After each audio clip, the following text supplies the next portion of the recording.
So, sekarang lagi mencari nih yaitu mechanical gaming keyboard dan pastinya ini switch-nya udah red switch. Dan ya kita langsung kenalan aja yaitu Legionnaire MX 5.1 by Rexus. Kita review yuk, let's go!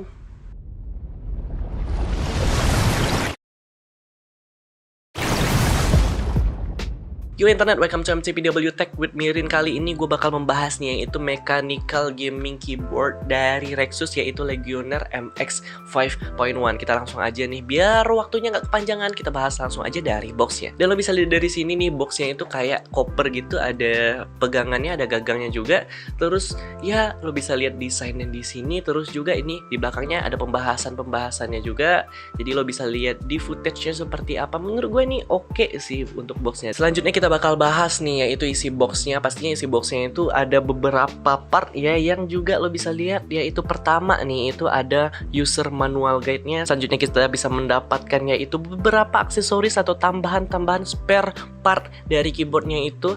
Ya lo bisa lihat di sini tuh ya kayak gini nih, yaitu ada 4 switch cadangan, ada key puller dan juga ada switch puller, dan pastinya terakhir yaitu keyboardnya sendiri. Ya lo kan beli keyboardnya bukan attachment atau spare partnya. Jadi kita bakal bahas aja untuk apa aja sih tersedia dari si Legionnaire MX 5.1. Dan tersedianya yaitu ada 3 varian. Pertama yaitu red switch, juga blue switch, dan juga brown switch. Nah untuk desainnya sendiri si Rexus ini mencoba membuat ini lebih minimalis, lebih bikin kotak aja tapi masih ada unsur gamingnya. Dan juga pastinya kalau ada nih ya beberapa logo atau simbolnya si Rexus, di depan ada brandingnya, terus di kanan nih ada tipenya yaitu Legionnaire MX 5.1. Terus nggak ada lagi nih berupa brandingnya dari Rexus, cuman ada 2 itu yang tersedia langsung di keyboardnya. Nah surprisingly ini build quality-nya menurut gua oke ya ketimbang beberapa mechanical gaming keyboard yang budget, karena ini plate yang di luarnya nih, di atasnya itu udah bisa dibilang kayak frame-nya itu udah metal gitu, bukan plastik. Tapi yang di bawahnya ini itu masih plastik.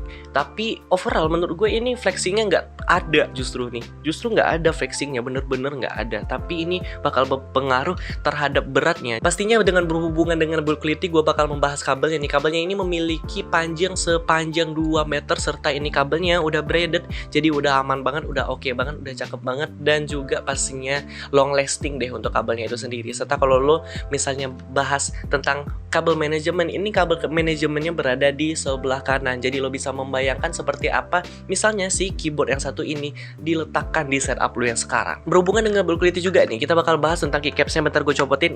Nah ini salah satunya ya, dan keycapsnya ini menurut gue ini ada terasa sedikit kurang kokoh sih, bisa dibengkok-bengkokin gitu, nggak terlalu padat, nggak terlalu kuat menurut gue. Jadi lo bisa ganti aja. Dan juga ini memiliki 87 keys, jadi lo bisa menyesuaikan sebelum membeli si keycaps yang tambahan, atau lo pengen ganti warna gitu, ganti look, ini bisa banget. Dan juga jumlahnya itu berada di 87 keys. Dan lo bisa lihat sendiri bagian si font-fontnya ini ada beberapa logo atau icon-icon multimedia. Jadi kalau misalnya lo pengen mencari look yang bener-bener minimalis, yang nggak rame, kayaknya ini bukan buat lo deh. Si keyboard yang satu ini udah punya yang namanya fitur Windows Lock. Jadi lo tekan Fn, terus lo tekan si Windowsnya langsung hidup. Tapi juga kalau misalnya lo bingung nih ya ini udah hidup apa belum, selain lo bisa ngetes langsung tekan Windowsnya, juga nanti misalnya di bagian ini nih ya, si bagian LED notifikasinya tuh langsung hidup di bagian W. Nanti lo bisa lihat kalau Windows Lock-nya itu hidup apa enggak dari sana. Nah di bagian kaki-kaki bawahnya nih, ini nih ya permasalahannya ini di bagian si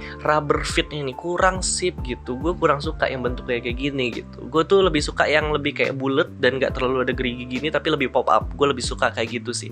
Dan juga bagian si rubber fit-nya ini memiliki 2 doang, dan di atasnya tuh nggak ada. Di atasnya itu lebih kayak plastik dan lebih keluar gitu, lebih pop up gitu. Terus juga ini ada kakinya, atau bisa dibilang tambahan biar lo lebih PW gitu buat ngetik gitu kan. Kadang-kadang digunain, kadang-kadang enggak. Jadi kalau lo bertanya nih bagaimana untuk rubber fit-nya, dan saran gue sih buat lo ya kalau misalnya menggunakan keyboard ini, tetap sih saran gue tetap sama. Kalau menggunakan keyboard yang rubber fit-nya tuh kurang mantap, kurang sip gitu ya, menggunakan yaitu mouse mat, atau misalnya lo gunain ini mousepad yang gede gitu, yang ukuran XL gitu kan. Jadi lo bisa menggunakan itu ya, dan pastinya itu bakal membantu lo dalam menggunakan keyboard yang memang ini kurang sip gitu. Jadi itu adalah saran dari gue. Dan keycapsnya ini udah double color injection. Jadi kalau misalnya bagian RGB ini bakal kelihatan. Kita langsung aja bahas tentang RGB-nya, dan menurut gue RGB-nya ini oke sih.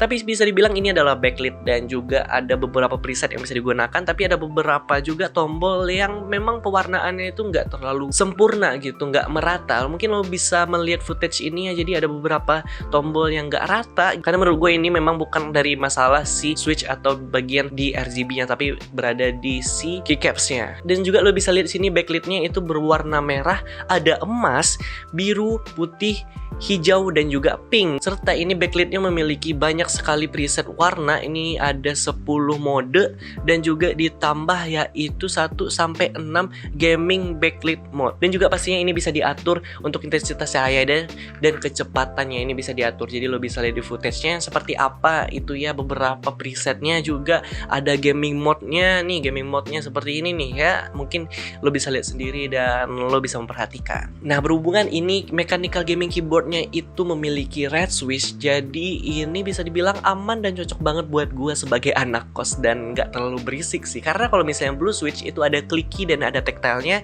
dan ada bunyi klik-kliknya itu agak bisa dibilang cenderung berisik gitu. Kalau misalnya brown switch itu lebih enak gitu kan, lebih nggak ada bunyi klik-kliknya, jadi lebih adem, lebih kalem gitu kan. Tapi ada tactile-nya. Kalau misalnya red switch itu nggak ada bunyi kliknya dan juga nggak tactile. Jadi ini bisa dibilang nggak semua orang cocok sih.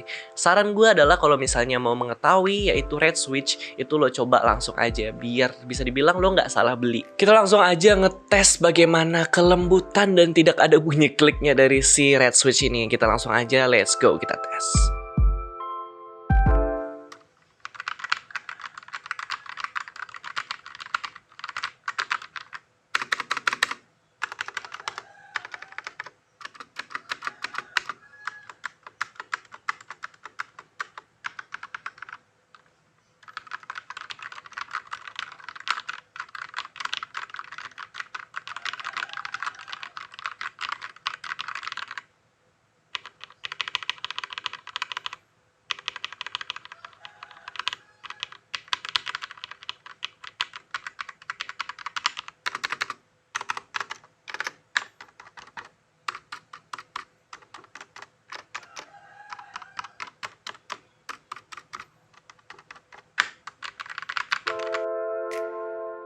Nah, seperti itulah untuk typing testnya bagaimana menurut lo. Dan ya udah, sekian dulu aja konten kali ini, dan thanks for watching this video. Nanti lo silahkan komen-komen di bawah, misalnya lo pengen apa lagi, silahkan komen di bawah. So yeah, thanks for watching this video until the end. See ya guys, dadah, respect, mantap.